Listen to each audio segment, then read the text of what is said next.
Hello. How's everybody doing today? Brother John Stewart on behalf of Lost Sheep Ministries, here to take y'all on another little walk with the word for the day. So it's a little bit rainy out today, so I got to do one of the weird videos. I'm trying to hold my umbrella and do all kind of other things, but the show must go on. Got to get my steps in, and definitely want to get this word in with y'all as well. But it's a whole lot of Bible, so I'm gonna jump right into it. Very exciting lesson. It's kind of a continuation of the lesson we did yesterday, and it's a little confirmation to the wisdom that I shared with you guys yesterday. And I love when it works out like this, and that's why I want to share this story with y'all tonight. But it's a lot of Bible, so I got to jump on into it. But I want y'all to get this whole story in its entirety. So I'm gonna share with you 1 Kings chapter 3, verses 3 through 14. So in 1 Kings chapter 3, verses 3 through 14, the Lord tells us this. He says, "And Solomon loved the Lord, walking in the statutes of David his father. Only he sacrificed and burnt incense in high places. And the king went to Gibeon to sacrifice there, for that was the great high place. 1,000 burnt offerings did Solomon offer on that altar. Now in Gibeon, the Lord appeared to Solomon in a dream by night. And God said, 'Ask what I shall give thee.' And Solomon said, 'Thou hast showed unto thy servant David my father great mercy, according as he walked before thee in truth and in righteousness and in uprightness of heart with thee. And thou hast given him a son to sit on his throne as it is this day. And now, O Lord my God, thou hast made thy servant king instead of David my father. And I am but a little child. I know not how to go out or come in. And thy servant is in the midst of thy people, which thou hast chosen, a great people that cannot be numbered for counted, nor counted for multitude.'" Here you go, y'all. Man, please do not miss this. Watch what he asked for. He said, "Therefore, give me therefore thy servant an understanding heart to judge thy people, that I may discern between good and bad. For who is able to judge this thy so great a people?" Oh, that's magnificent. That's beautiful. And just watch how, you know what I'm saying, God felt the same way I felt. Watch how God responded and said, "And the speech pleased the Lord that Solomon had asked this thing." Man, it said he pleased the Lord. Then how did God respond? Because of the response that because of the speech that Solomon gave. He said, "And Solomon said unto him," and God said unto him, "Because thou hast asked this thing, and hast not asked for thyself long life, neither hast asked for riches for thyself, nor hast asked the life of thine enemies, but hast asked for thyself understanding to discern judgment, behold, I have done according to thy words. Lo, I have given thee a wise and understanding heart, so that there was none like thee before thee, neither after thee shall any arise like unto thee." And get this, don't miss this. Don't miss it because of what he asked for. He asked for God's something for God's kingdom. So watch what God do. He said, "And I have also given thee that which thou hast not asked, both riches and honor, so that there shall not any among thee kings like unto thee all thy days. And if thou would walk in my ways to keep my statutes and commandment as thy father David did walk, then I will lengthen thy days." Man, that is beautiful. That is so beautiful. Is that not some of the most beautiful words that you could ever hear? It says Solomon's speech pleased God.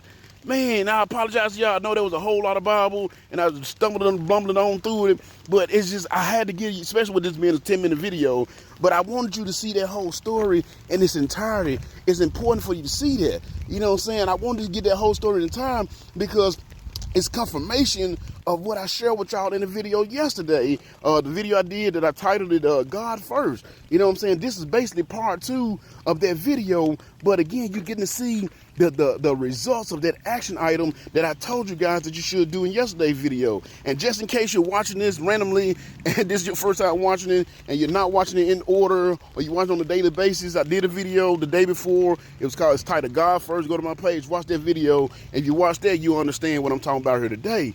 But man, I love when that happens.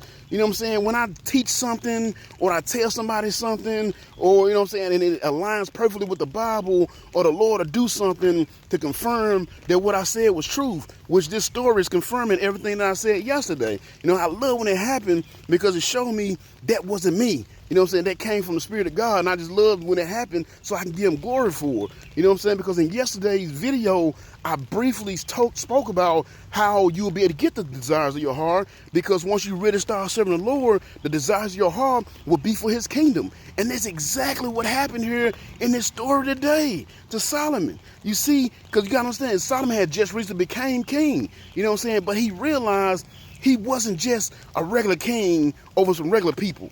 You know what I'm saying? He wasn't just some regular king like all these other kings that was around him. He was the king of the nation of God's people. You know what I'm saying? A nation that God's glory and name was directly tied to. So that means that if he messes up, then he could possibly tarnish the glory of God. He understood that. Goodness, could you imagine having that kind of pressure that come on you, that comes with that position?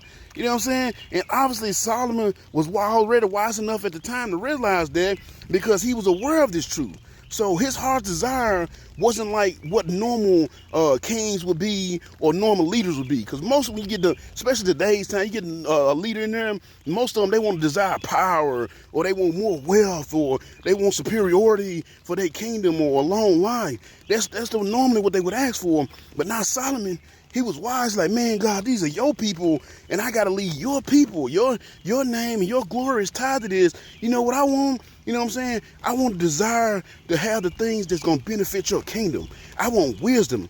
I want to judge your people correctly. I want to lead your people in the right way. My goodness, man, that's a blessing, because I can feel him on that. Like, that's exactly what I pray for when God called me and told me my ministry was going to be to lead the lost sheep. I mean, I got to go to projects. I got to go to jails, and I got to go lead people out of a life that they're not even looking to lead. That's my ministry. And I'm like, man, that's a lot. But you know what it says about this one sheep? It said, if you leave the 99, he left the 99 to go grab the one. And he rejoiced more over that one than the 99. So I understand how big it is for me to stay faithful to this word. I understand how big it is for me to do this work. And I understand the implications of this word. So I'm with Solomon on that. Like, Lord, please lead me in the right direction. Because I know where my heart is at. I know I'm still young as far as it comes to being a Christian. You know what I'm saying? So, man, for him to ask that, it shows you his desire was to do right by the kingdom of God. You know what I'm saying? In other words, his desire was to put God first. And because the glory of God and the glory of his kingdom was his heart's desire and his priority, guess what? He got the wisdom that he asked for, but he also got everything else a man could ever need. He said he got wisdom beyond that. He was so wise, he was going to be the wisest king that ever lived. He would have more riches than any king ever had, you know what I'm saying, and more honor than any king ever had. And if you obey the commands, he get a long life. What more can you want? Think about it. All the stuff that we go out and we, you know what I'm saying, to the world and kill ourselves trying to work for, you know what I'm saying? Or those that go out into the world and cheat, rob, and steal or kill for. All the things that we work for, that we think is worth something, that we kill ourselves for, he got it by simply making his heart, putting it in his heart to put God first. That's all he had to do. He had to cheat nobody. He had to rob nobody. He had to kill nobody. He had to work himself to death. He just had to put God first. So again, it's exactly what I was telling y'all. We got to see Matthew 6:33 come to fruition right before our very eyes. Because this dude could have had anything. This wasn't no Aladdin situation where some genie was coming up. He had a bona fide offer from the creator and owner of everything. And you know what I'm saying? And he could have had anything he wanted, but his heart's desire was for what was best for the kingdom of God. His heart's desire was to put God first. That's Matthew 6:33 right there. And I'm telling y'all, bro, if this story don't show you or it's not a great example of how crucial it is to make God a priority in your life and make God, his desires align, your desires align with his, then really, there's really nothing more I can say.